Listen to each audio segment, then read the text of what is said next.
CPM কর্মীদের উপর হামলা লোকসভা নির্বাচনের সপ্তম তথা শেষ দফায় বড় বেশি প্রকট হয়ে উঠল নির্বাচনের দিন সকাল থেকেই। নির্বাচনের দিন সকাল থেকেই যেখানে সমস্যা সেখানেই হাজির হচ্ছেন সৃজন। নিজে উপস্থিত থেকে সমস্যা সমাধানের চেষ্টায় অবিরত যাদবপুরের সিপিএম প্রার্থী। তার অভিযোগ, তৃণমূলের অত্যাচার থামছে না, পুলিশের অঙ্গুলি হেলনে অভিযোগ বারবার তুলেছেন সৃজন। এদিনও তার ব্যতিক্রম হল না। যাদবপুরের 184 নম্বর বুথে মেরে নাক ফাটিয়ে দেওয়া হলো সিপিএম কর্মীদের। অভিযোগ, সকাল থেকে সেখানে চলছে তৃণমূল আশ্রিত দুষ্কৃতীদের বাইক বাহিনীর দাপট।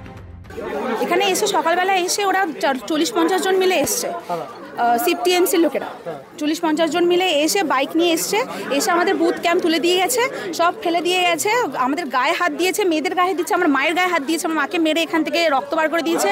আমাদের সিপিএমের পুরনো একজন ভদ্রলোক, মানে 73 বছর বয়স, ওনার মাথা ফাটিয়ে দিয়েছে মেরে, বয়স্ক লোক।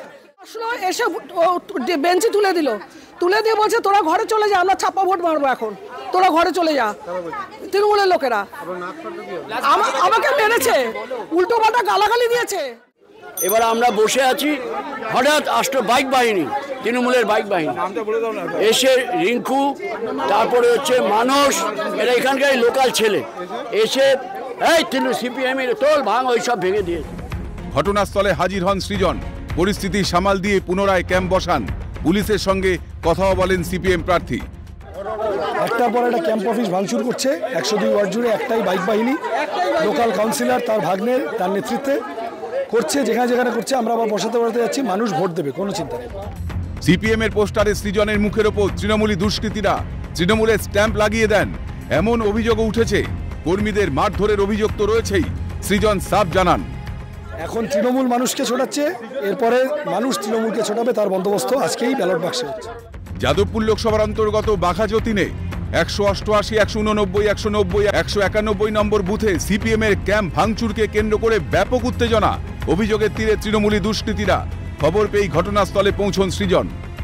নম্বর ওয়ার্ডের চিত্তরঞ্জন কলোনিতে আমরা এখানে বুথ ক্যাম্প 188, 89, 90, 91 বুথ ক্যাম্প, দুটো বুথ ক্যাম্প বসেছিলাম। সকালবেলার থেকে খুব ভালোভাবে ভোটটা হচ্ছিল।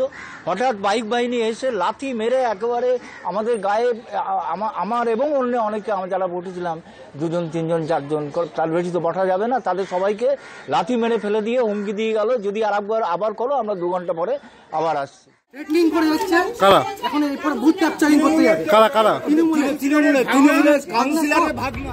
চারিদিকে শেষ দফায় তৃণমূলের বিরুদ্ধে অভিযোগ হাজারো। যাদবপুরের বাম প্রার্থী সৃজনের কথা মতো শেষমেশ মানুষ ভোট বাক্সে তৃণমূলকে মেরে দেয় কিনা সেটাই দেখার। ক্যামেরায় অর্ণব দাসের সঙ্গে অভিষেক চক্রবর্তীর রিপোর্ট, ক্যালকাটা নিউজ।